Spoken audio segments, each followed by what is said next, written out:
रब की इबादत। यार कू कर मसजूद, छड़ डे बिया माबूद। और वसल फरीद कू हासिल होया, जब हो गया नाबूद।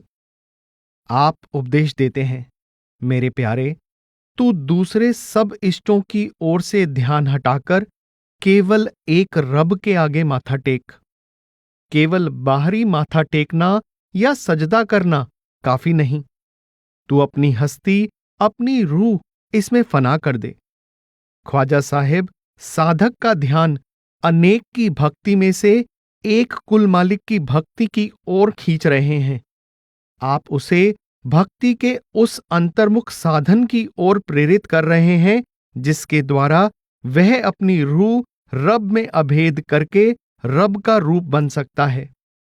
रब के इश्क के प्रसंग में काफी नंबर 124 में विस्तार पूर्वक सुन आए हैं कि जब हृदय में रब का इश्क पैदा हो जाता है तो मन हर प्रकार की बाहरमुखी इबादत की ओर से मुंह मोड़ लेता है। आप इस काफी में संकेत करते हैं, गुरबात बताई पूरी, तैफूरी ते मंसूरी, थई फाश तजल्ली तूरी, हरजा ऐमन ते मिकाता। गुरबात बताई पूरी। ख्वाजा साहिब एक रब की इबादत की प्रेरणा देकर दूसरा महत्वपूर्ण संकेत यह करते हैं कि रब की इबादत की सच्ची युक्ति कामिल मुर्शिद से प्राप्त होती है। संसार के सब लोग अपने अपने ढंग से मनमर्जी की भक्ति करते तो हैं, परंतु केवल पूरे गुरु की समझाई युक्ति के अनुसार की गई भक्ति ही रब से मिलाप का साधन बन सकती है। तिफूरी ते मंसूरी। ख्वाजा साहिब तीसरा संकेत यह करते हैं कि रब की इबादत की जो युक्ति कामिल मुर्शिद समझाता है वह अनादि अविनाशी है। हजरत मूसा और कामिल दरवेश मंसूर को भी भक्ति की उसी युक्ति के अनुसार सत्य का ज्ञान हुआ था। थई फाश तजल्ली तूरी। आप चौथा संकेत यह करते हैं कि मुर्शिद की समझाई युक्ति के अनुसार अंदर रब का नूर प्रकट हो जाता है। हरजा ऐमन ते मिकाता। जिस तरह हजरत मूसा को तूर पर्वत या ऐमन की घाटी पर रब का नूर दिखाई दिया था और आंतरिक रूहानी मकाम पार करके रब से वार्तालाप करने का सौभाग्य प्राप्त हुआ था, उसी तरह कामिल मुर्शिद की समझाई युक्ति के अनुसार रब की इबादत करने से शिष्य का भी रब से मिलाप हो जाता है और उसका रब से सीधा वार्तालाप होना शुरू हो जाता है। चारों ओर नजर डालकर देख लो, दुनिया के सब धर्मों के लोग अपने अपने धर्म की शरीयत को ही रब की सच्ची भक्ति सिद्ध कर रहे हैं। हर धर्म के अपने धर्म ग्रंथ, अपने तीर्थ स्थान हैं। हर धर्म में व्रत या रोजा रखने के अपने अपने ढंग हैं। सब धर्मों में दान पुण्य और अपने धर्म स्थानों में जाकर रब की महिमा के गीत गाने पर बल दिया जाता है। किसी भी धर्म की शरीयत में कोई खराबी नहीं है। हर धर्म की शरीयत का वास्तविक उद्देश्य जीव का ध्यान संसार के बजाय रब की ओर खींचना है और हर धर्म की शरीयत का मूल उद्देश्य जीव को यह भाव दृढ़ करवाना है कि रब की भक्ति के लिए अपने आप को विशेष संयम में ढालना आवश्यक है। यह सब कार्यवाही नए विद्यार्थियों का ध्यान पढ़ाई की ओर खींचने के समान है। विद्यार्थी का ध्यान पढ़ाई की ओर होना तो जरूरी है ही, पर साथ ही पढ़ाई करना भी अत्यंत आवश्यक है। सूफी दरवेश समझाते हैं कि वास्तविक पढ़ाई तरीकत से शुरू होती है। तरीकत क्या है? तरीकत का अर्थ है इखलाक या सदाचार की निर्मलता और मुर्शिद की समझाई हुई युक्ति के अनुसार रब का जिक्र या सुमिरन और तसव्वुर या ध्यान करना। मनुष्य शरीर की बढ़ाई वाले अध्याय में हम ख्वाजा साहिब का उपदेश सुन आए हैं कि आत्मा भी अंदर है, परमात्मा भी अंदर है और परमात्मा से मिलाप का साधन और मार्ग भी अंदर है। कामिल दरवेश समझाते हैं कि संपूर्ण रूहानी करनी का मूल उपदेश संसार और शरीर में फैले हुए ध्यान को आंखों से ऊपर एकाग्र और स्थिर करना है। ज्यों ही ध्यान अंदर आंखों से ऊपर एकाग्र और स्थिर होता है, साधक को खुद ब खुद आंतरिक मार्ग और उस पर चलने के साधन के बारे में सूझ हो जाती है। उसे अपने अंदर रब की दरगाह से आ रहा प्रकाश दिखाई देने लगता है और उस प्रकाश में से निकल रही मीठी प्यारी ध्वनि या आवाज सुनाई देने लगती है। ख्वाजा साहिब ने उसे अनहद की ध्वनि का नाम दिया है। आपने उसको रब का सच्चा नाम कहा है। अंतर में उस आवाज या ध्वनि को सुनने से साधक को ऊपर की ओर जाने की दिशा का पता चल जाता है और वह प्रकाश की सहायता से ऊपर की ओर चढ़ाई करना शुरू कर देता है। इस तरह वह यत्न या करनी से मुशाहदे, अनुभव या मार्फत की वादी में पहुंच जाता है, जिसका शिखर हकीकत भाव रब से मिलाप है। दो तरह का नाम या शब्द। ख्वाजा साहिब संकेत करते हैं, हिक जातो सेहंस जवात अजब, अस्मा अफ़आल सिफात अजब। उस कुल मालिक का खेल अजब है। उस एक वजूद, हस्ती या शक्ति में से अनेक रूप आकार प्रकट हुए हैं और यह देखकर आश्चर्य होता है कि उस एक के अनेक नाम, अनेक कारे हैं, अनेक सिफतें हैं। अस्मा इस्म का बहुवचन है, जिसका अर्थ है नाम। सिफात सिफत का बहुवचन है, जिसका अर्थ है सिफतें। संसार के सब धर्मों और देशों में हुए कामिल दरवेशों ने समझाया है कि रब के दो तरह के नाम या शब्द हैं। एक वे नाम हैं जो रब की सिफतें, उसके गुणों का वर्णन करते हैं, जैसे दयालु, बख्शिंद, दाता, प्रतिपालक आदि। दूसरा वह नाम या शब्द है जो परमात्मा का रूप है और उसके सब गुणों, सिफतों से भरपूर है। परमात्मा की सिफतें बयान करने वाले नाम सिफाती नाम, गुणवाचक या वर्णात्मक नाम कहलाते हैं और आत्मा द्वारा अंदर सुनी जाने वाली आवाज या ध्वनि परमात्मा का जाती नाम या निज नाम है। संसार की सब भाषाओं के लिखने, पढ़ने, बोलने और बाहरी कानों द्वारा सुने जाने वाले अनेक नाम समय स्थान की सीमा के अंदर हैं, जबकि परमात्मा का जाती या निज नाम अनादि और अमर अविनाशी है। वह शब्द या नाम आदि अंत से रहित है। यही कारण है कि उसे अनहद नाम, अनहद शब्द, अनहद का बाजा, अनहद का राग आदि कहा गया है। कुरान मजीद में 99 नामों द्वारा अल्लाह ताला की उपमा की गई है। इन नामों को 4 श्रेणियों में बांटा जाता है। पहली 3 श्रेणियों के नाम सिफाती नाम हैं, जबकि चौथी श्रेणी का नाम जाती नाम है। ये श्रेणियां इस तरह हैं। पहली, अस्माउल जलाल, जो नाम अल्लाह की शक्ति और बड़ाई को प्रकट करते हैं। दूसरी, अस्माउल जमाल, जो नाम उसकी दया मेहर का उल्लेख करते हैं। तीसरी, अस्माउल सफात, जो नाम उसके गुणों के सूचक हैं। चौथी, इस्म अज़्ज़ात, जिस नाम का अल्लाह की जात या हस्ती से संबंध है। यह अल्लाह के दिव्य तत्व को प्रकट करने वाला उसका जाती नाम या निज नाम है, जिसको अल इस्मल आजम अर्थात अल्लाह का महान नाम कहा जाता है। इसका ज्ञान केवल पैगंबरों और वलियों को होता है। पहली 3 श्रेणियों में अनेक नाम हैं, इसलिए उनके लिए बहुवचन अस्मा का प्रयोग किया गया है। जाती नाम एक है, इसलिए उसके लिए एक वचन इस्म का प्रयोग किया गया है। अल्लाह का इस्म अज़्ज़ात यानी जाती नाम उसका कौल यानी शब्द, कलाम, कलमा, कुन या अमर है, जो अल्लाह की शक्ति और उसके ज्ञान का सूचक है। यह अल्लाह की आवाज है। अल्लाह जो कुछ करता है अपने कौल यानी शब्द, कलमे, कलाम, कुन या अमर द्वारा करता है। ख्वाजा साहिब ने इस कलाम या कलमे को ही अनहद शब्द कहा है और इसको ही रब से मिलाप का असल साधन स्वीकार किया है।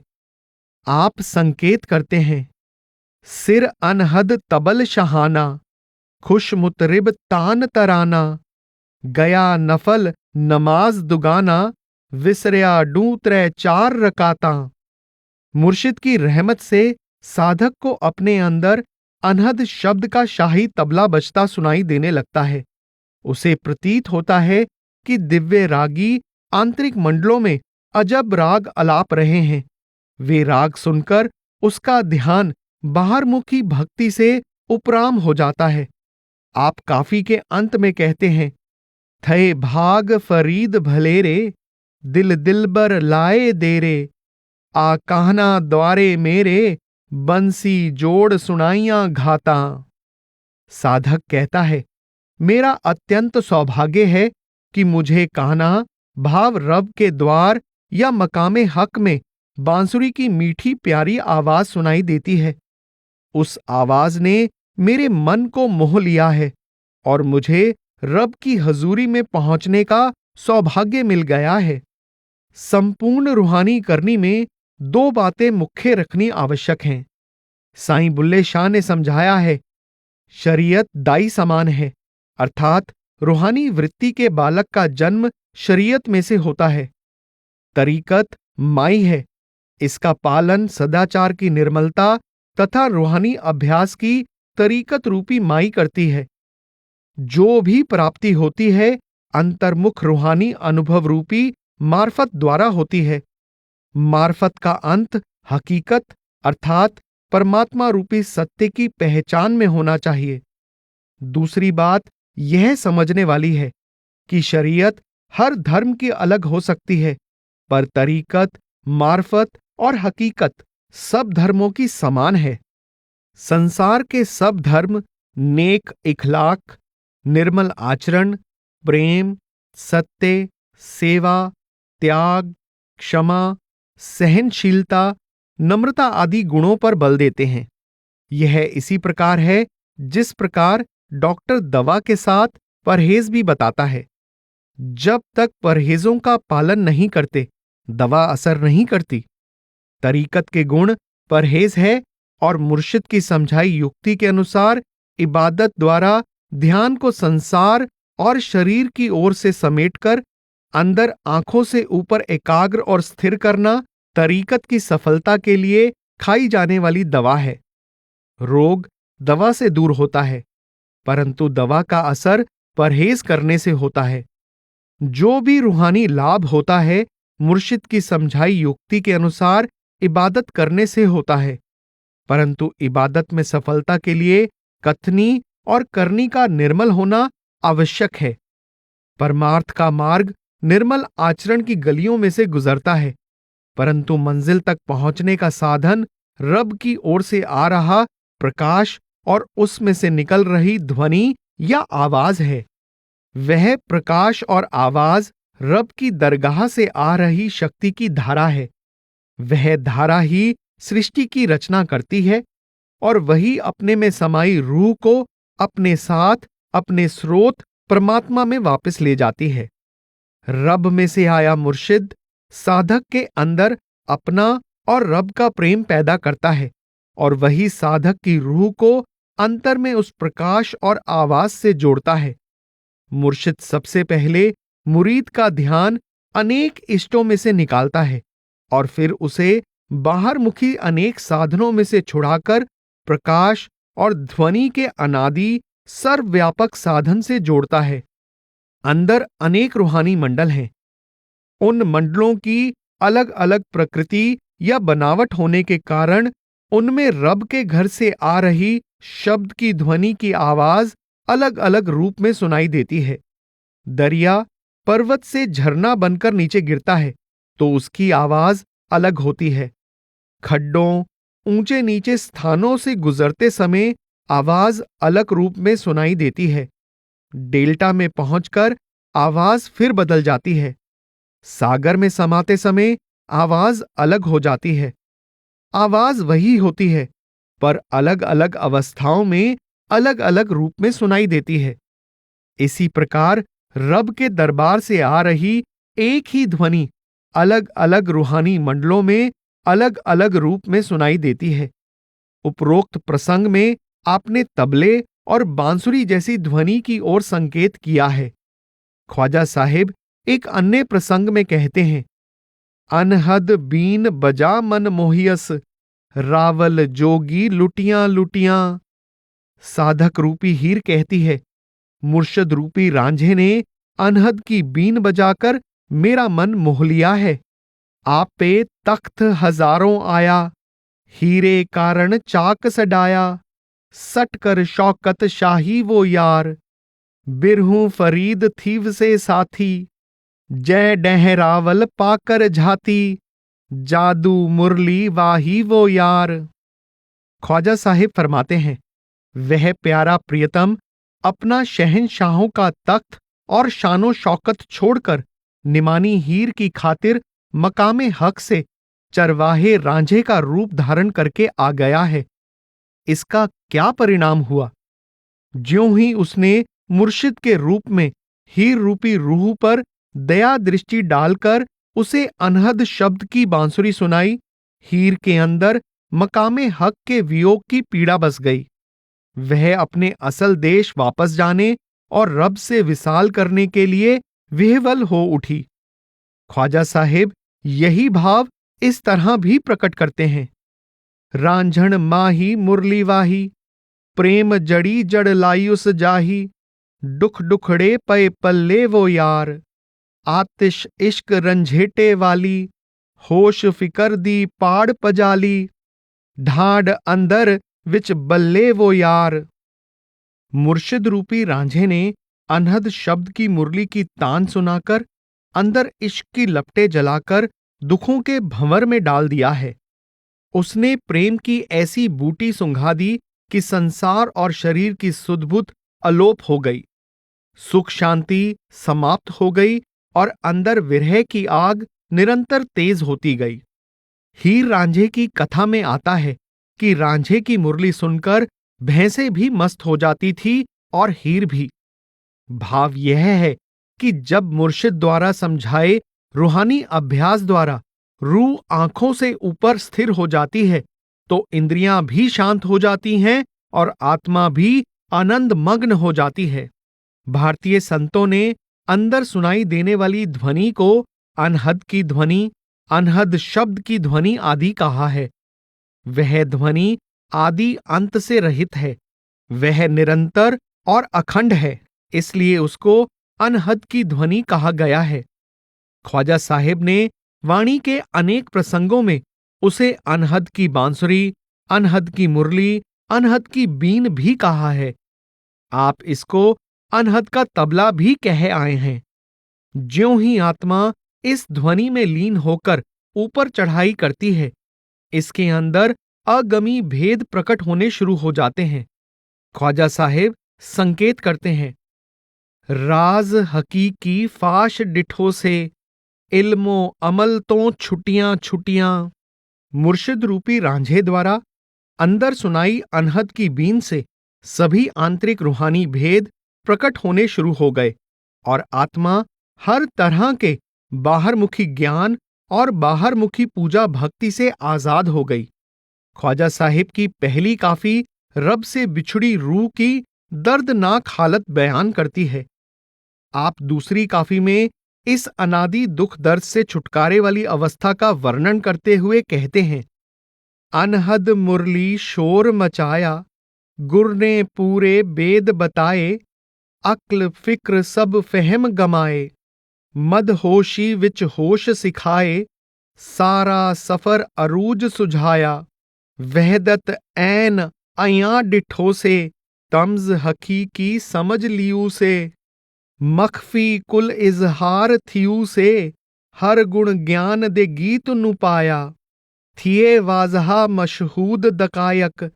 थिए लाही अनवार हकायक, जाहर गुझ सब कुछ दे लायक। कुरब ते बुअद दा फर्क उठाया, बंसी खूब बताइयां बातां।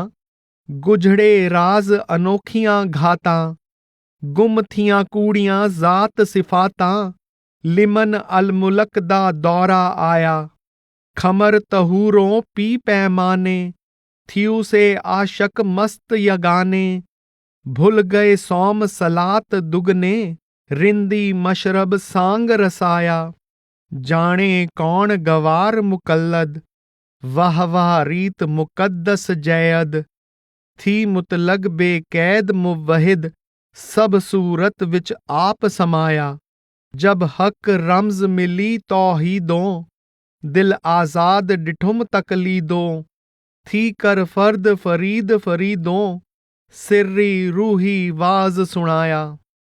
पहले दो बंदों में समझाते हैं कि जब मुर्शिद के समझाए गूढ़ रूहानी अभ्यास की सहायता से रूह को बाहर से अंदर और शरीर के आंखों से निचले भाग से ऊपर की ओर पलटा, तो अनहद शब्द की मुरली की जोरदार ध्वनि सुनाई देने लगी। रूह अक्ल, फिक्र, दलील और अनुमान के दायरे से ऊपर चली गई। मदहोशी में होश वाली अवस्था पैदा हो गई, अर्थात रूह संसार और शरीर की ओर से बेहोश बेसुध हो गई और आंतरिक रूहानी जगत की ओर बाहोश यानी चेतन और जागृत हो गई। आप जीते जी मरने की अवस्था की ओर संकेत कर रहे हैं, जिसमें शरीर का आंखों से निचला भाग सुन्न या बेहोश हो जाता है और ऊपरी भाग बाहोश अथवा चैतन्य रहता है। आपने मरण ते अग्गे मोई अर्थात मौत से पहले मर जाने की अवस्था कहा है। आपने काफी 211 में इसको स्वैच्छिक मृत्यु अर्थात मन मर्जी से प्राप्त की गई मौत भी कहा है। इस अवस्था में रूह ने अनहद शब्द की डोर द्वारा आंतरिक रूहानी मंडलों में चढ़ाई शुरू कर दी। पूरा सफर भी तय हो गया और रूह ऊंची से ऊंची मंजिल तक भी पहुंच गई। तीसरे बंद में कहते हैं कि द्वैत दूर हो गया और वहदत या तौहीद पूर्ण रूप से प्रकट हो गई। सारे हकीकी भेद समझ में आ गए। जो कुछ गुप्त था प्रकट हो गया। आत्मा में सब गुण समा गए और इसे पूर्ण ज्ञान प्राप्त हो गया। चौथे बंद में कहते हैं कि निजी अनुभव द्वारा सूक्ष्म से सूक्ष्म मसलों की रमजें साफ समझ में आ गई और हकीकत के नूर प्रकट हो गए। रूह गुप्त और प्रकट सब कुछ समझने के योग्य हो गई। दूरी और निकटता का अंतर समाप्त हो गया। रूह देश काल की हदें पार करके बेहद या अनहद पद में जा पहुंची। पांचवें बंद में कहते हैं, अनहद की बांसुरी ने गूढ़ भेद खोलकर सामने रख दिए। जातियों और सिफातों के झूठे मनुष्यकृत भेद समाप्त हो गए। हिंदू मुसलमान, औरत मर्द, ब्राह्मण क्षत्रिय, इंसान हैवान के हर तरह के जातिगत बंटवारे समाप्त हो गए। रूह तीनों गुणों की हद तथा देश और काल की वादी पार करके लाफानी देश में पहुंच गई, जिससे रब के सर्वशक्तिमान होने का बोध हो गया। इस अवस्था में पहुंचकर जीव कुल मालिक का सच्चा आशिक बन गया। उसे मालिक की हजूरी में मस्ती की शराब के वे प्याले पीने को मिले कि उसे रोजे नमाज तथा दो गाने आदि शरा के सब तौर तरीके भूल गए। रूह शरीयत का मार्ग त्याग कर निरोल आशिकी के मस्ती भरे मार्ग की राही बन गई। ख्वाजा साहिब कहते हैं, शरीयत और किताबी इल्म तक सीमित अज्ञानी कभी भी इस निर्मल अनादि मार्ग, साधन और अवस्था का रहस्य नहीं समझ सकते। जब रूह सारे बंधन तोड़कर पूरी तरह आजाद हो गई, तो इसे हर सूरत में उस दयालु प्रभु का जलवा दिखाई देने लगा, अर्थात निर्गुण और सगुण के सब भेद समाप्त हो गए। रब की हुजूरी में पहुंचकर पूर्ण अद्वैत का रहस्य खुल गया।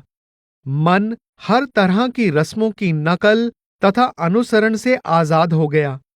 वह गुलाम फरीद के बजाय केवल फरीद रह गया, अर्थात रंग रूप, जाति, नस्ल ही नहीं, शरीर और मन माया के बंधन भी टूट गए और रूह अपने असल स्वरूप में प्रकट हो गई, उसे रूह के रब रूप होने के बारे में सूझ हो गई।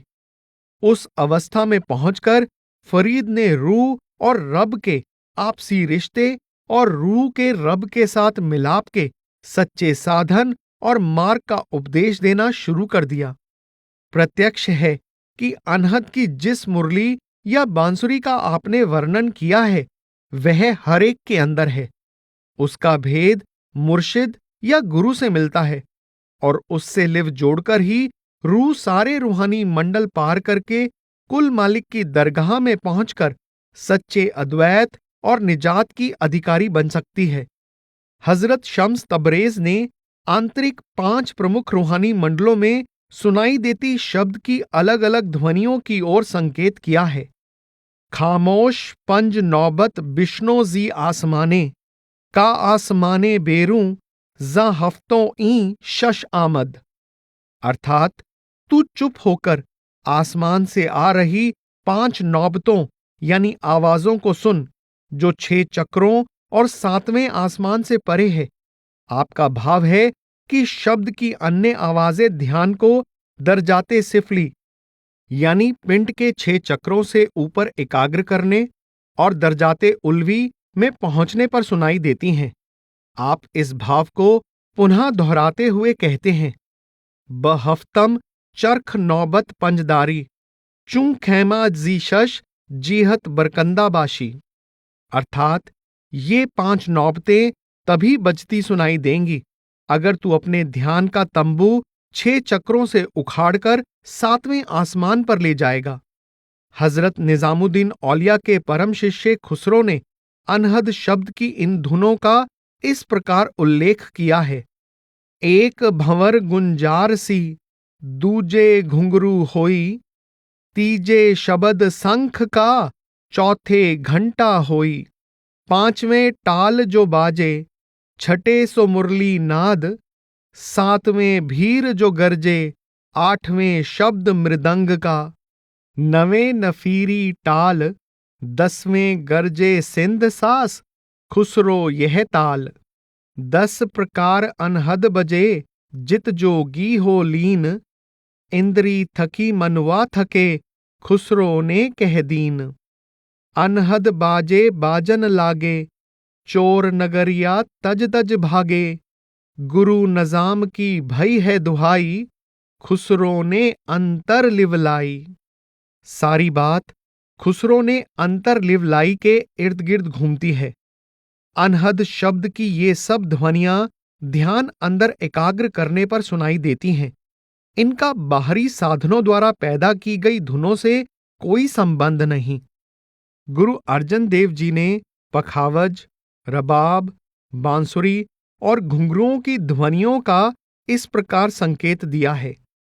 कर कर ताल पखावज नैनो माथै वजय रबाबा, करन हो मधु बांसुरी बाजै जीवा तुन अगाजा, निरत करे कर मनुआ नाचे आणे कुगर साजा। ख्वाजा साहिब की यह काफी इस विषय के एक और पहलू को उजागर करती है। अज बनमु ब्रिजराज बंसरी बजाई अगम गीत गाई, रुत सुहाग भाग फाग राग रंग पिया संग, भयो आनंद अंग अंग हर मुंह हरियाई, कुंज गली मुंह भली किशन से खेलूं होरी, प्रेम नेम की गुलाल को उड़ाई, ऐन बैन चैन में बैन भयो नहीं बैन, अनहद घन घोर शोर जोर से मचाई, सुन में समाद सुददा लख लाग रहो, महाघट वहट पट जोत हैं जगाई, कहाँ गंग गोमती जमुना अर राम गंग, दिल जल मुंह टोब टोब तीरथ पर साई, काशी मथुरा पराग बर्मा बिशन महेश, सब ही अपने भेष क्यों पदेश जाई, पिरम की फरीद खेल बिसरी जगत मुंह बेल, दुर्मट के फूल को फला कै फल खाई। भावार्थ: उन्होंने अपने कलाम में ब्रज का, वृंदावन का कुंजगली, श्याम, कृष्ण, कन्हैया, उसकी बांसुरी और गोपियों के साथ उसकी होली आदि का कितना सुंदर वर्णन किया है। वास्तव में यह काफी गुप्त रूहानी रमजों का बड़ा भंडार है। ब्रजराज का अर्थ सगुण कृष्ण ही नहीं, निर्गुण निरंकार भी है। वन, ब्रज, वृंदावन का वर्णन इस काफी में ही नहीं, कई अन्य काफियों में भी आया है। इसका अर्थ तीसरा रूहानी मंडल है, जहां अनहद शब्द की मुरली की घन घोर आनंदमय आवाज उठ रही है। आपने इससे ऊपर के रूहानी मंडल सतलोक को रंगपुर, प्रेमनगर, तख्त हजारा, केच आदि अनेक नामों से याद किया है। आप फरमाते हैं कि अनहद की इस बांसुरी ने अलख अगम के भेद खोल दिए। रूह रूपी दुल्हन का अपने सुहाग अर्थात कुल मालिक रूपी प्रियतम से मिलाप हो गया। वजूद का रोम रोम आनंद और बहार से भर गया। कुंज गली का संकेत आंतरिक सुषमना नाड़ी की ओर है। रूह आंखों से ऊपर बाईं ओर की सूक्ष्म नाड़ी ईड़ा या यमुना, दाईं ओर की सूक्ष्म नाड़ी पिंगला या गंगा और बीच की सूक्ष्म नाड़ी सुषमना, शाहरग या सरस्वती के मिलाप वाले संगम भाव तीसरे रूहानी मंडल की सुन में पहुंच जाती है। वहां शब्द की अद्भुत धुनों के साथ शब्द में से भांति भांति के प्रकाश भी निकल रहे हैं, जिन्हें ख्वाजा साहेब और दूसरे कई संतों ने होली, गुलाल या रंग गुलाल का नाम दिया है। सुन मंडल में पहुंचकर रूह उस मंडल के धनी से शब्द की अचरज होली खेलती है। ख्वाजा साहिब संकेत करते हैं, महासुन के मंडल में पहुंचकर अनहद शब्द की बांसुरी ने रूह में अजब सामर्थ्य भर दिया है। यहां पहुंचकर रूह अनुभव रूप हो गई। इसे बिना देखे, सुने और बोले सब कुछ देखने, सुनने और समझने की शक्ति मिल गई। पांचवें बंद में आप स्पष्ट रूप में भारतीय संतों की भाषा में अपना रूहानी अनुभव बयान कर रहे हैं। आपने शब्द सुन का भी प्रयोग किया है और सुन में समाध के पद भी प्रयोग किए हैं। आप महासुन की पूर्ण समाधि या पूर्ण टिकाव की अवस्था का भेद खोल रहे हैं। आपने लखो शब्द भी भारतीय संतों की तरह प्रयोग किया है। लखों से भाव इस अवस्था का भेद या ज्ञान प्राप्त करना है। आप फरमाते हैं, लख लाग रहो। हे साधक, हे अभ्यासी, तू इस अवस्था को प्राप्त करके फिर इसमें समाया रहे। आप भारतीय संतों के समान इस मंडल को महाघट अर्थात आंतरिक विशाल मंडल भी कह रहे हैं, जहां रब्बी नूर की परम ज्योति हर ओर फैली नजर आ रही है। भारतीय संतों ने तीसरे रूहानी मंडल दसम द्वार को अमृतसर, मानसरोवर, प्रयाग, प्रयागराज, त्रिवेणी आदि का नाम दिया है। आप संकेत करते हैं कि जिस त्रिवेणी, प्रयागराज आदि में शब्द का स्नान करके रूह को निर्मल होना है, उसका संबंध बाहरी गंगा, यमुना आदि से नहीं है। मन की मलिनताएं धोने वाले संगम का वह निर्मल अमृत जल हृदय के अंदर है। वह सच्चा हौजे कौसर या चश्माए आबे हयात भाव अमृत का स्रोत अंदर सुन मंडल में है। उस अमृत सरोवर में स्नान करके ही आत्मा निर्मल होकर अपने वास्तविक स्वरूप को प्राप्त करके प्रफुल्लित होती है। आप सचेत करते हुए कहते हैं, भले लोगों, सच्ची काशी, सच्चा मथुरा और सच्चा प्रयाग भी तथा ब्रह्मा, विष्णु, महेश यानी शिवजी आदि देवता भी तुम्हारे वजूद के अंदर हैं। तुम योगियों, वैरागियों वाला भेष धारण करके बाहर स्थान स्थान पर क्यों भटक रहे हो? ख्वाजा साहेब खेद प्रकट करते हैं कि संसार सच्चे प्रभु प्रेम को भूल गया है। हर तरफ दुर्मति के बेल बूटे फैले हुए हैं और संसार इनमें फंसकर अज्ञानता और भ्रमों के फल खाने में खो गया है। आप सावधान कर रहे हैं कि सच्चा तीर्थ, सच्चा स्नान, सच्ची होली, सच्चा ब्रज, सच्चा कृष्ण कन्हैया आदि सब अंदर हैं।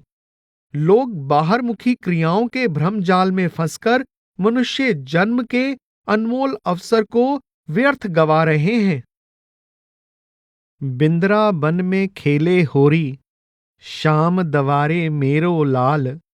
अधर मुधुर मुंह बंसी बाजे, 84 लख साज आवाजे। भूली काया माया मूड़ी, सुन के ज्ञान अनोखे ख्याल। तरखट जमना तरफट नाऊं, दुर्मत द्वैत पाप मिटाऊं। पी के पी संग प्रेम कटोरी, नाचत गावत रंग रस ताल। अनहद घोर गगन मुंह गाजे, चंग मरदंग लखो लख बाजे। लागी जोरी सबद टकोरे, बरसत गुर प्रतीत गुलाल। ब्रिज मुंह धूम परी धुन लागे, अभिमान टूटे कुबुद्धिया भागे। बाह मरोरे बंगरी तोड़े, कवर कन्हई चंचल चाल। वास फरीद आकाश हमारा, देश अभौ अब नास हमारा। आत्म सू की लागे जोरी, हूं मैं संसार हत पताल। भावार्थ। ख्वाजा साहिब कहते हैं, मेरा प्यारा प्रियतम वह कुल मालिक मकामे हक रूपी वृंदावन में होली खेल रहा है। भाव अपनी लीला कर रहा है। वह क्या लीला कर रहा है? आंतरिक आकाश में उसकी बांसुरी और अनंत साजों की मीठी प्यारी तानें गूंज रही हैं। ख्वाजा साहिब आगे कहते हैं, उस मकाम पर पहुंचकर अंदर शब्द की, बादलों की गरज, मृदंग और सारंगी जैसी ध्वनि सुनाई देती है। तबले की जोड़ी बजती सुनाई देती है और अंदर सद्गुरु के प्रेम का लाल रंग बरसता दिखाई देता है। यह लाली आंतरिक रूहानी मंडल की है।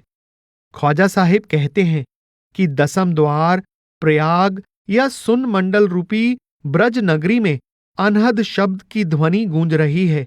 वहां पहुंचकर अहंकार और दुर्मत नष्ट हो जाते हैं और चंचल नटखट मनमोहन प्रभु आत्मा से प्रेम का नाटक खेलता है, जिसके लिए आपने बाह मरोड़ने और चूड़ियां तोड़ने के अलंकारों का प्रयोग किया है।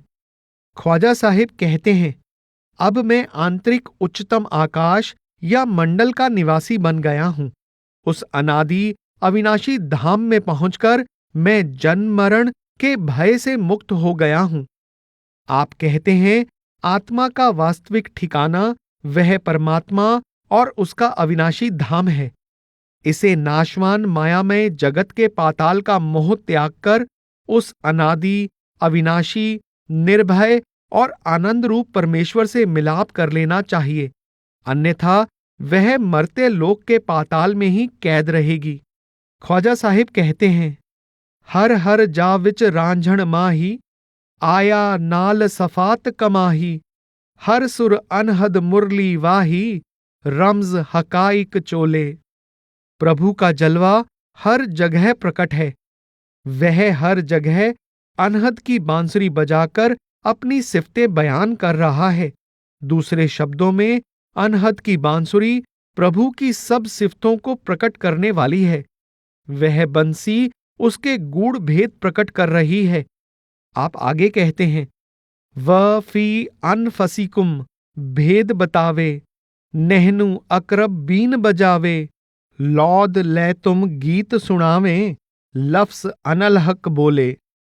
व फी अनफसिकुम का अर्थ है, रब यह भेद प्रकट करता है कि मैं तुम्हारे अंदर हूं। नेहनु अकरब बीन बजावे का अर्थ है कि जब आपका ध्यान शाहरग में पहुंच जाएगा तो तुम्हें वहां अनहद की बीन बजती सुनाई देगी और तुम रब के बहुत पास पहुंच जाओगे। लौद लैतुम का अर्थ है कि रब सर्वव्यापक है। अनल हक का अर्थ है आत्मा परमात्मा का रूप है। आप समझा रहे हैं कि ध्यान को सुषमना, सरस्वती या शाहरग में एकाग्र और स्थिर करने से वहां अनहद शब्द की बीन सुनाई देती है, जिसके द्वारा परमात्मा की हस्ती के गूढ़ भेद प्रकट हो जाते हैं तथा आत्मा और परमात्मा की समानता के भेद की भी सूझ हो जाती है। आप एक अन्य प्रसंग में कहते हैं, सोहणा नहनु अकरप डसदाड़ी, साडे नाल न हस रस वसदाड़ी। जब ध्यान शाहरग में पहुंच जाता है तो वह सुंदर प्रियतम अत्यंत निकट दिखाई देता है। जब तक ध्यान बाहर फैला हुआ है वह बहुत दूर है। नहनु अकरब वाली अवस्था प्राप्त करने के लिए ध्यान को आंखों से ऊपर एकाग्र और स्थिर करके अनहद शब्द की ध्वनि में लीन करना जरूरी है। डीहा राती संज सबाही, कनड़ी कान्हा बजावम बीन, कुदसी बंसी अनहद अजलों, रांझण फूक सुनावम फजलों। इसनी नीत दी गई इल्लत, औज थई सब हनफी मिल्लत। आप अत्यंत सूक्ष्म भेद समझा रहे हैं। अनहद शब्द की ध्वनि तो सारे आलम में गूंज रही है, पर वर्तमान अवस्था में ध्यान शरीर के आंखों से निचले भाग में फैला हुआ होने के कारण वह ध्वनि सुनाई नहीं देती।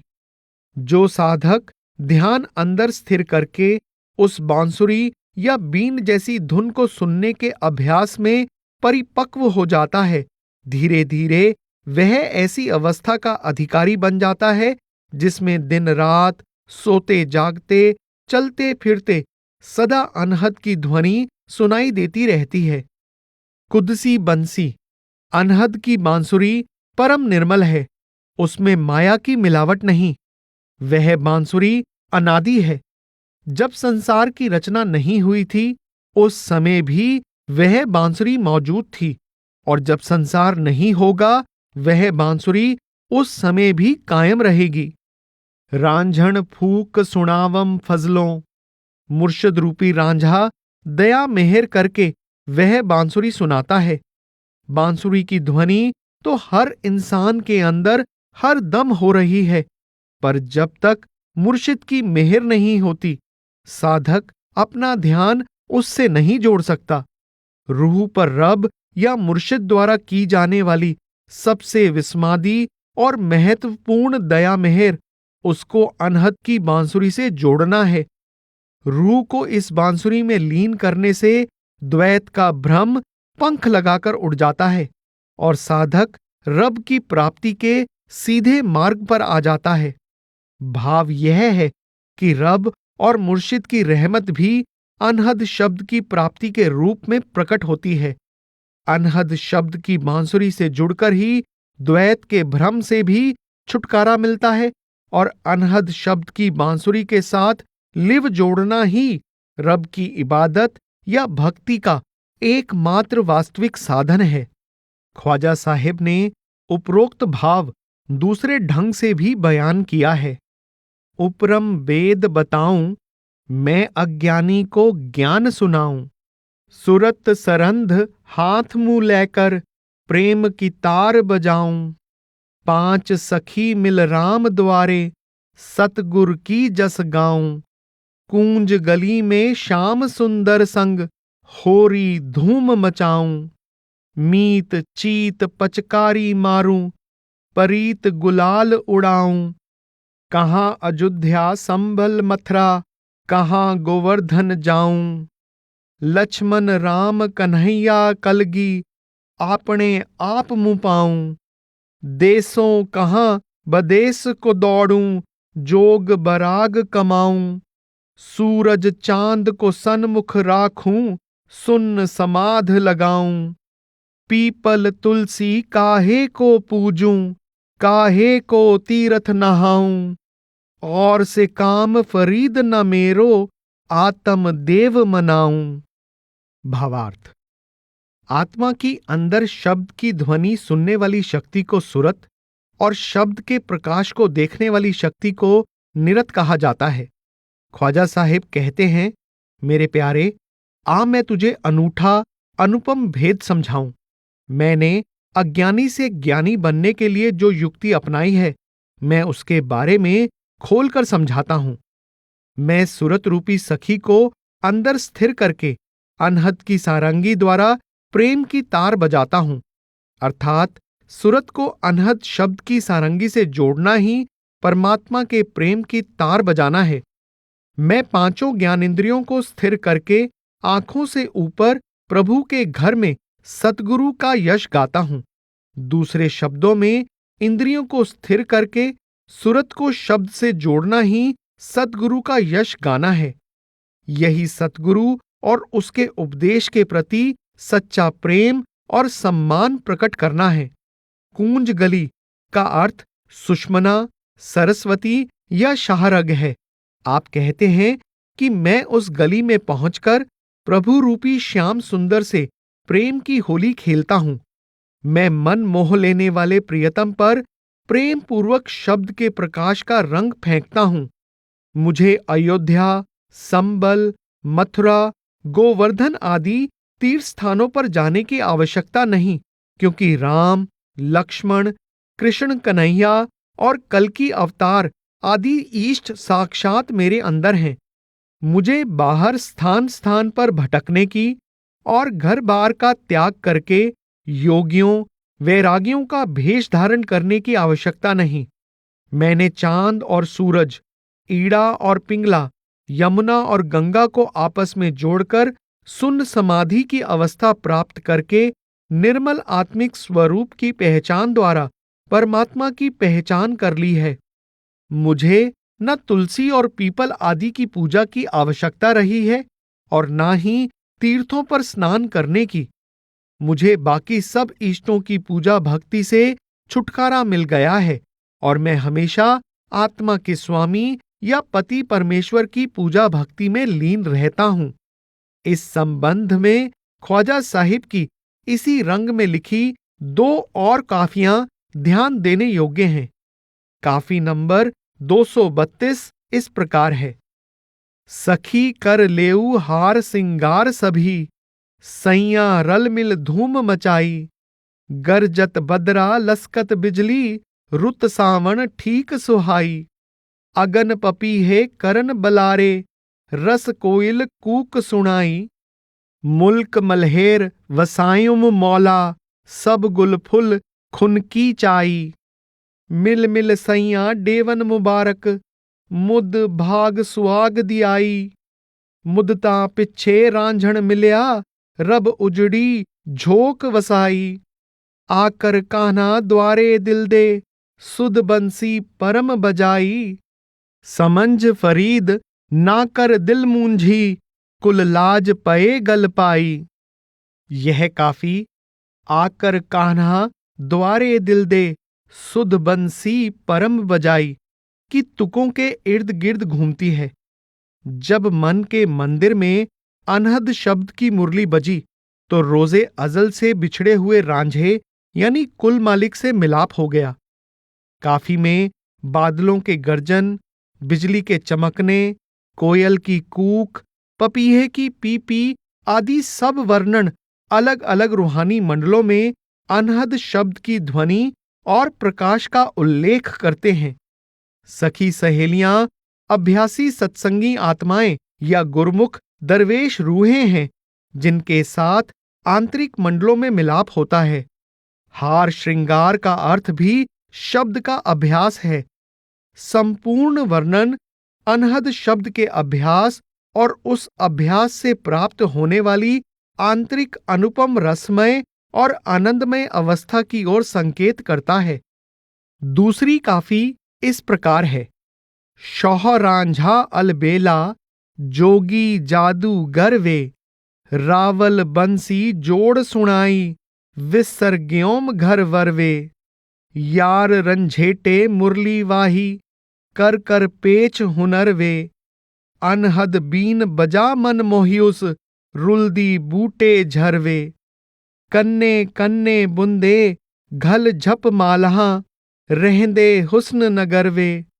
तख्त हजारों रांझण आया, हीर तत्ती दे घरवे।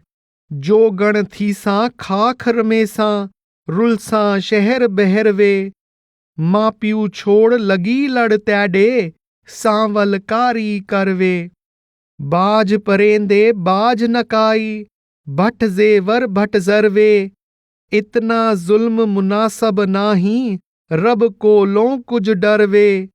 रांझा जोगी मैं जुगयाणी, डितड़ी इश्क खबर वे। यार फरीद न विसरम हरगिज, सिकदी वैसा मरवे। इस काफी में अनहद की मुरली और अनहद की बीन का मिला जुला वर्णन इस बात का संकेत करता है कि आप सबसे ऊंचे रूहानी मंडलों के अनहद शब्द का निजी अनुभव बयान कर रहे हैं। हीर कहती है, तख्त हजारे से आया रांझा योगी बहुत बड़ा जादूगर है। उसने मुझे इस प्रकार बंसी के जादू से मोहित कर लिया है कि मुझे संसार और इसके सगे संबंधियों की सुध बुध नहीं रही। इस काफी में दो वर्णन विशेष ध्यान देने योग्य हैं। तख्त हजारों रांझण आया, हीर तत्ती दे घर वे। रांझा जोगी मैं जुगयाणी, डितड़ी इश्क खबर वे। रांझा जोगी मैं जुगयाणी। रू रोजे अजल से मकामे हक रूपी निज घर से बाहर भटक रही जुगयाणी या योगिन है। इसके अंदर रब का इश्क बीज रूप में मौजूद है, पर उसको इस इश्क का वास्तविक मर्म और धर्म भूल चुका है। मकामे हक यानी तख्त हजारे से आया मुर्शिद रूपी रांझा या योगी रूह के अंदर अपना सच्चा इश्क पैदा करता है। इस इश्क को पैदा करने के लिए वह कौन सा साधन अपनाता है? रावल बंसी जोड़ सुनाई, तथा अनहद बीन बजा मन मोहिस। कुल मालिक रांझा रावल या योगी का रूप धारण करके रूह को अनहद शब्द से जोड़ता है। अंदर अनहद शब्द से जुड़ते ही रूह का कायाकल्प हो जाता है। क्या होता है? मां प्यू छोड़ लगी लड़ तैडे। हीर मन रूपी पिता और माया रूपी माता का संग छोड़कर योगी की सच्ची प्रीत में खो जाती है। इस तरह वह योगी यानी मुर्शिद और उसके मंत्र यानी अनहद शब्द द्वारा योगी के साथ ही मकामे हक रूपी तख्त हजारे वापस लौट जाती है। उपरोक्त काफी में ख्वाजा गुलाम फरीद ही नहीं, सारे संसार के सूफी दरवेशों, पीर पैगंबरों, संत महात्माओं का उपदेश बीज रूप में समाया हुआ है। वह उपदेश यह है कि कुल मालिक से बिछड़ी रूह उसको भूल चुकी है। वह मालिक मुर्शिद का रूप धारण करके पुनः रूह के अंदर अपना प्रेम पैदा करता है। रब का यह प्रेम कलमे या अनहद शब्द की कमाई द्वारा जागृत और विकसित होता है। मुर्शिद के इश्क, रब के इश्क का असली प्रमाण अनहद शब्द का इश्क है। अनहद शब्द परमेश्वर का रूप है। अनहद शब्द का प्रेम ही परमेश्वर का प्रेम है।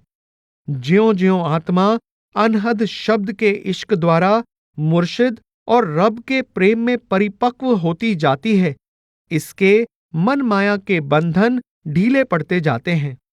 अनहद शब्द के निरंतर अभ्यास द्वारा यह अंत में संसार के हर प्रकार के मोह, हौमे, द्वैत और उनसे पैदा होने वाले दुखों से निजात पाकर पुनः मकामे हक पहुंचकर कुल मालिक रूपी सच्चे प्रियतम में अभेद हो जाती है।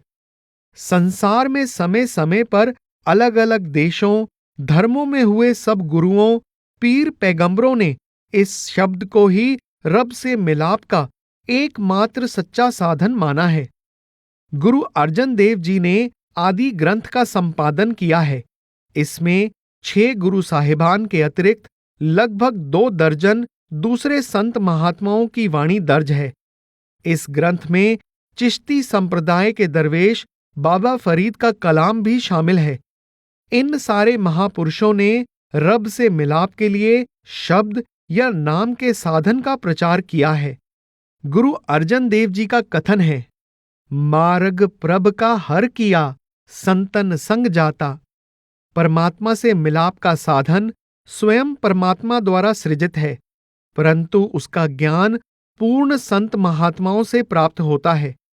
आप एक अन्य प्रसंग में कहते हैं, सरब तरम में श्रेष्ठ तरम, हर को नाम जप निर्मल करम। अपनी लिव अंतर में परमात्मा के नाम या शब्द से जोड़ना ही सबसे उत्तम धर्म है और यही सबसे निर्मल कर्म है। सूफी दरवेशों ने अनहद शब्द को इसमें आजम, कलाम, कलमा, कुन, अमर, सौत, बांग यानी आवाज, निदाए सुल्तानी यानी परमात्मा रूपी बादशाह की आवाज, कलामे इलाही यानी रब का कलाम, आवाज़े मुस्तकीम यानी सीधी आवाज, बांगे आसमानी यानी आकाशवाणी, सुल्तानुल अज़कार यानी सुमिरनों का शहंशाह आदि अनेक नामों से पुकारा है। मौलाना रूम का कथन है, इसमें आजम हसत अल्लाह अल अजीम, जाने जां ओ मुहैये अज़्मे रहीम। अर्थात इसमें आजम महान अल्लाह यानी अल्लाह अल अजीम है। इसमें आजम रूह की रूह है। यह पुरानी हड्डी को जिंदा करने वाला है। अल्लाह अल्लाह इसमें ज़ाते पाक दूस्त। इसमें आजम अज बराए कुर्बे ऊसत। या खुदा इसमें आजम निराला है। यह अल्लाह रूपी दोस्त की जात का सूचक है। इसमें आजम अल्लाह की निकटता का साधन है। हजरत सुल्तान बाहू का कलाम है, सीने विच मकाम है कहंदा, मुर्शिद गल समझाई हूँ। ए हो साह जो आवे जावे, होर नहीं शै काई हूँ। इसनू इस्मल आजम आखण, ए हो सिर इलाही हूँ। ए हो मौत हयाती बाहू, ए हो भेत इलाही हूँ। इसमें आजम ही वास्तविक दिव्य भेद यानी सिर्रे इलाही है। इसमें आजम ही रूह की रूह है। यही जिंदगी देने वाला है और यही जिंदगी लेने वाला है। जब यह कहा जाता है कि अल्लाह अंदर है, तो वास्तव में यह कहा जाता है कि इसमें आजम अंदर है। ख्वाजा हाफिज कहते हैं, बर अहरमन नताबद अनवारे इसमें आजम, मुल्क आने तुस्त ओ खातिर, फरमा हर आंची खवाही। अर्थात इसमें आजम सर्वव्यापक और सर्वशक्तिमान है। संपूर्ण कायनात पर उसका राज्य है, पर मन रूपी शैतान के वश में आई रूह इसमें आजम के नूर से वंचित रह जाती है। जो इसमें आजम से नहीं जुड़ा, नफ्स रूपी शैतान के हुक्म में है। जो इसमें आजम से जुड़ गया है, अल्लाह के हुक्म में आ गया है। सूफी दरवेश हजरत शाह नियाज का कलाम है, बिश्नवी यक कलामे लामकतुआ, अज हदूसो फना बुवद मरफू, अव्वलो आखिरश चू बेहद शुद, जा सबद नामे ऊ ब अनहद शुद। अर्थात तू अपना ध्यान अंदर आंखों के पीछे एकाग्र करेगा तो तुझे निरंतर जारी रहने वाला कलाम सुनाई देगा।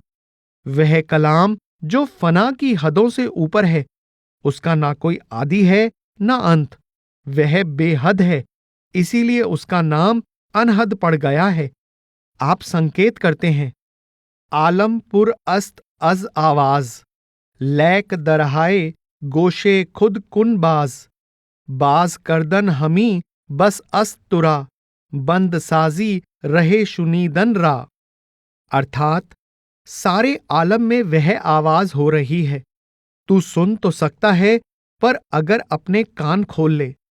कानों के खुलने का अर्थ सिर्फ यह ही है कि तू सुनने वाले रास्ते को बंद कर दे। आप उस रूहानी अभ्यास की ओर संकेत कर रहे हैं जिसकी सहायता से रूह आंखों के पीछे एकाग्र होती है। उस अवस्था में बाहरी कान सुनना बंद कर देते हैं और बाहरी आंखें देखना बंद कर देती हैं।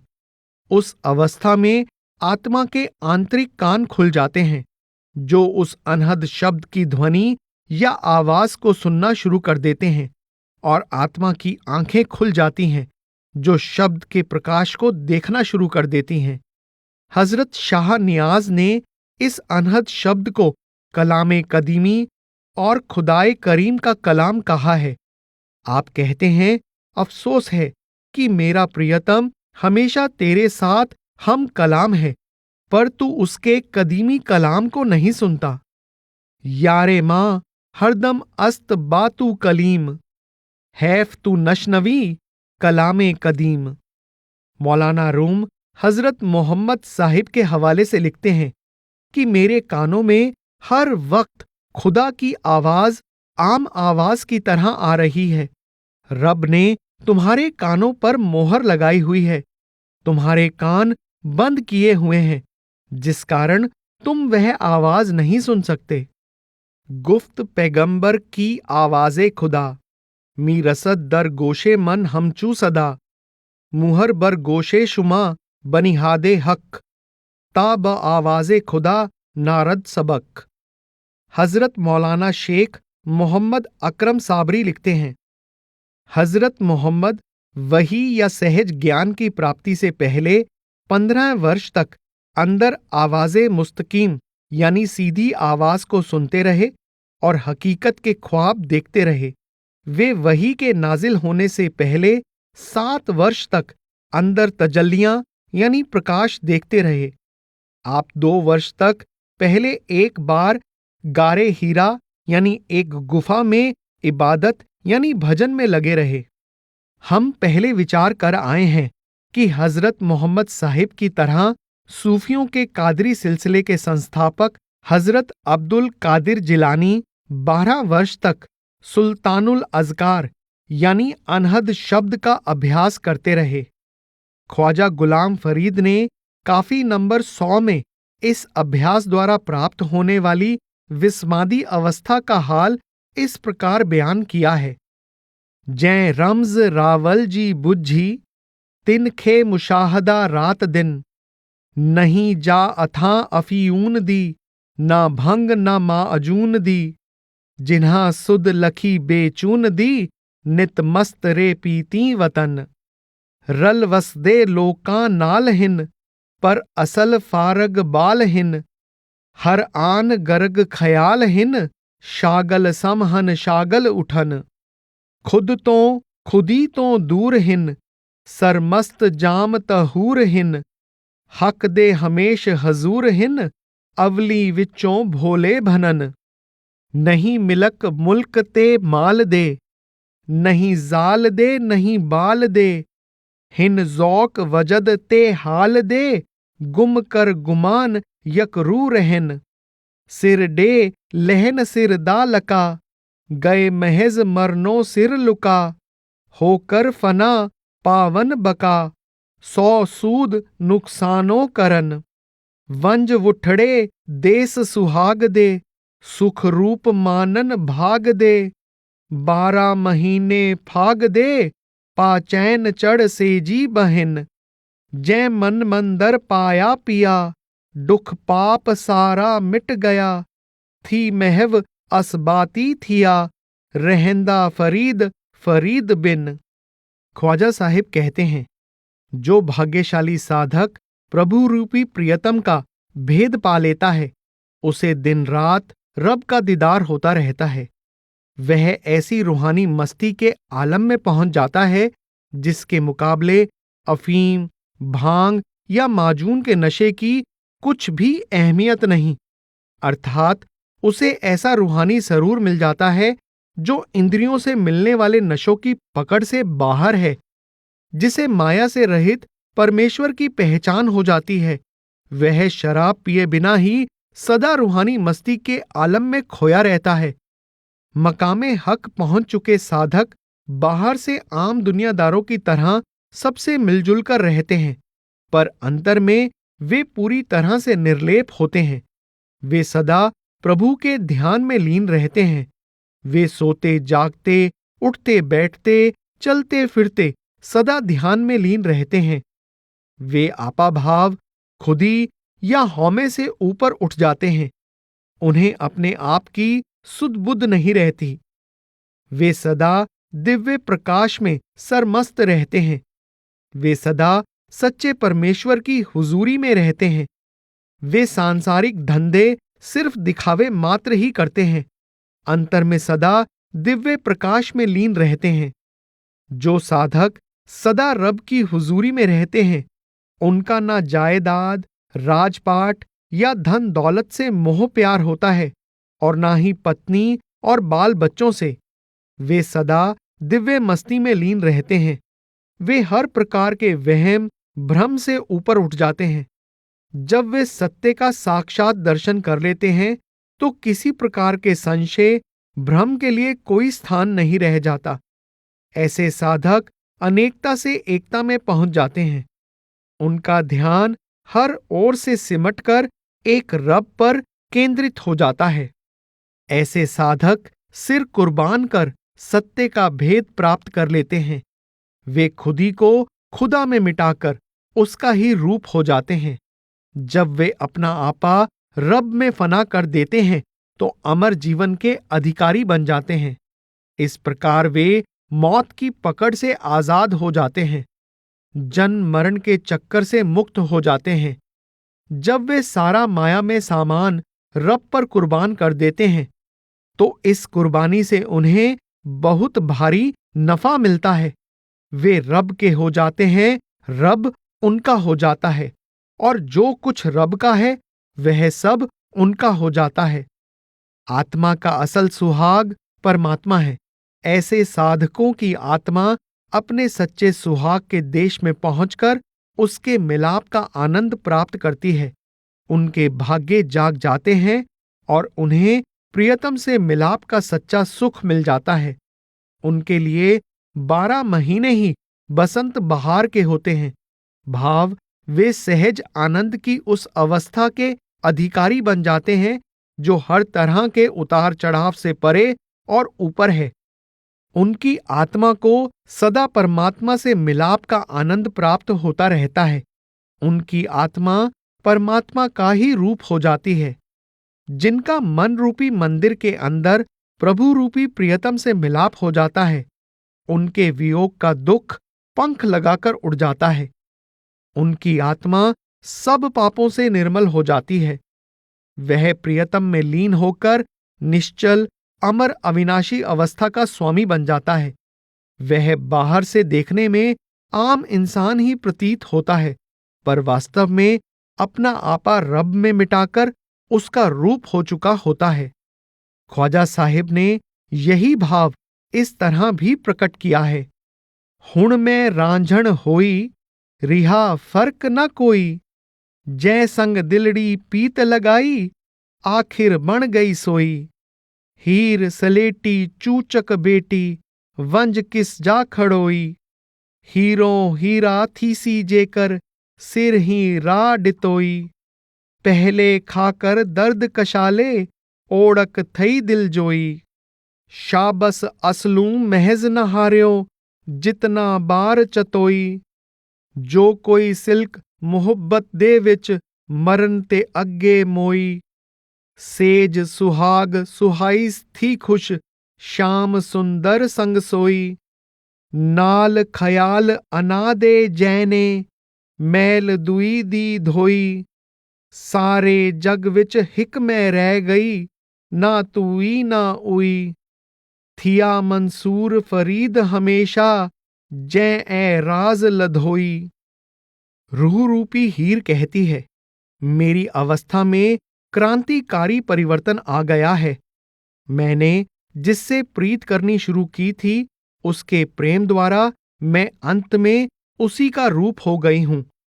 अब आप खुद ही अंदाजा लगा लें कि मन माया की बेटी हीर कहां से कहां जा पहुंची है।